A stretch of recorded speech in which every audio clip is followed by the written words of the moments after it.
আপনি কি কখনো ভেবে দেখেছেন আপনি যাকে সফলতার রাস্তা ভাবছেন সেটা কি আসলে আপনার কোনো বড় ভুলের দিকে নিয়ে যাচ্ছে না তো?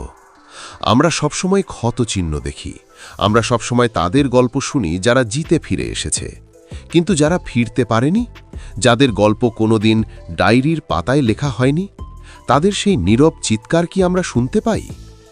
আজ আমি আপনাদের এমন এক যুদ্ধের ময়দানে নিয়ে যাব যেখানে সমাধান লুকিয়েছিল চোখে দেখা ক্ষতের ভেতর নয়, বরং সেই ক্ষতের গভীরে, যা কেউ কোনোদিন দেখতেই পায়নি।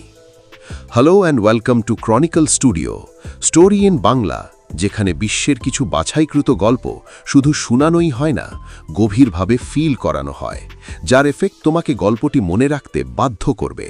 তো চলো শুরু করা যাক। ক্রনিকল স্টুডিও প্রেজেন্টস দি ইনভিজিবল উন্ডস, অদৃশ্য ক্ষত। সময়টা ১৯৪৩ সাল, দ্বিতীয় বিশ্বযুদ্ধের উত্তাল দিন। আকাশে উঠছে মৃত্যুর দূত, মিত্রশক্তির B-17 বোমারু বিমান। কিন্তু সমস্যা একটাই, অর্ধেকের বেশি বিমান আর ঘাঁটিতে ফিরে আসছে না। যারা ফিরছে তাদের অবস্থা শোচনীয়, সারা গায়ে কামানের গোলার আর বুলেটের ক্ষত। ব্রিটিশ এয়ারফোর্সের উচ্চপদস্থ কর্মকর্তারা চিন্তায় পড়ে গেলেন। তারা একটি ম্যাপ তৈরি করলেন। তারা দেখলেন বিমানগুলোর ডানা অর্থাৎ উইংস এবং মাঝখানের অংশে অর্থাৎ ফিউজেলেজে সবচেয়ে বেশি গুলি লেগেছে। আমাদের এই বিমানগুলোকে আরও সুরক্ষিত করতে হবে। যেখানে যেখানে গুলির দাগ আছে সেখানে আমরা ভারী বর্ম লাগিয়ে দেব, তাহলেই আমাদের সৈন্যরা বেঁচে ফিরবে। সবাই যখন জেনারেলের কথায় সায় দিচ্ছিল, ঠিক তখন ঘরের এক কোণে বসে থাকা একজন গণিতবিদ মাথা নাড়লেন। নাম তার আব্রাহাম ওয়াল্ড, হাঙ্গেরি থেকে পালিয়ে আসা এক ইহুদি শরণার্থী, যার চিন্তাভাবনা ছিল সময়ের চেয়ে ঢের এগিয়ে। আপনারা সবচেয়ে বড় ভুলটা এখানেই করছেন। বর্ম সেখানে লাগাবেন না যেখানে গুলি লাগছে, বর্ম ঠিক সেখানে লাগান যেখানে একটিও বুলেটের চিহ্ন নেই, অর্থাৎ বিমানের ইঞ্জিনে। সবাই অবাক, যেখানে গুলি লাগছে না সেখানে কেন বর্ম লাগাতে হবে? ওয়াল্ড তখন এক পরম সত্যের পর্দা উন্মোচন করলেন। তিনি বললেন, জেনারেল, আপনারা যে বিমানগুলো দেখছেন সেগুলো গুলি খেয়েও ফিরে আসতে পেরেছে বলেই আপনাদের সামনে দাঁড়িয়ে আছে। এদের ডানায় গুলি লাগলেও এরা উঠতে পারে, কিন্তু যাদের ইঞ্জিনে গুলি লেগেছে তারা আর কোনোদিন ফিরে আসেনি। তারা সমুদ্রের নিচে বা শত্রুর সীমানায় ধ্বংস হয়ে গেছে। আপনারা শুধু বেঁচে যাওয়াদের দেখছেন, কিন্তু হারিয়ে যাওয়াদের শিক্ষাটা ভুলে যাচ্ছেন। ইতিহাসে একেই বলা হয় সারভাইভারশিপ বায়াস। বন্ধুরা, এই যুদ্ধবিমানের গল্পটা কেবল ইতিহাসের নয়, এটা আপনার আর আমার জীবনের গল্প। আমরা যখন সফল হতে চাই, আমরা কেবল সফল ব্যক্তিদের উজ্জ্বল মুখগুলো দেখি। আমরা তাদের চিহ্ন বা তাদের করা কাজগুলো অন্ধভাবে অনুকরণ করি। আমরা ভাবি অমুক ব্যক্তি ড্রপ আউট হয়ে কোটিপতি হয়েছে, তাই আমিও ড্রপ আউট হব।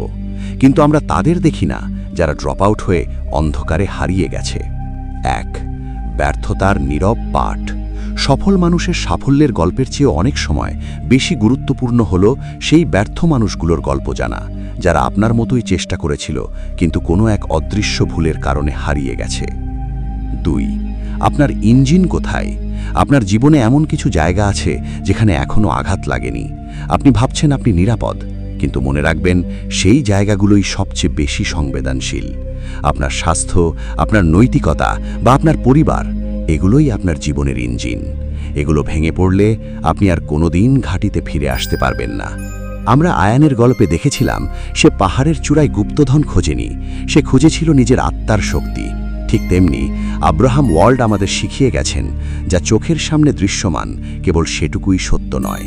সত্য লুকিয়ে থাকে সেই গভীরে, যা আমরা অবহেলায় এড়িয়ে যাই। আজ নিজেকে প্রশ্ন করুন, আপনি কি কেবল অন্যদের ডানা বা শরীরের ক্ষত দেখে নিজের জীবনের বর্ম বানাচ্ছেন, নাকি নিজের জীবনের সেই ইঞ্জিনটাকে চিনে নিতে পেরেছেন যা আপনাকে ধ্বংসের হাত থেকে রক্ষা করবে? মনে রাখবেন, সত্যকে দেখতে হলে চোখ নয়, বোধের প্রয়োজন হয়। ভালো থাকবেন আর নিজের জীবনের অদৃশ্য সত্যগুলোর যত্ন নেবেন। ভিডিওটি ভালো লাগলে অবশ্যই লাইক করবেন, শেয়ার করবেন। এই সারভাইভারশিপ বায়াস কি আপনার কোনো সিদ্ধান্ত প্রভাব ফেলেছে? কমেন্টে জানাতে ভুলবেন না। দেখা হবে ক্রনিকল স্টুডিওর পরবর্তী কোনো এক অজানার সন্ধানে। অ্যান্ড থ্যাংক ইউ শেষ পর্যন্ত পাশে থাকার জন্য।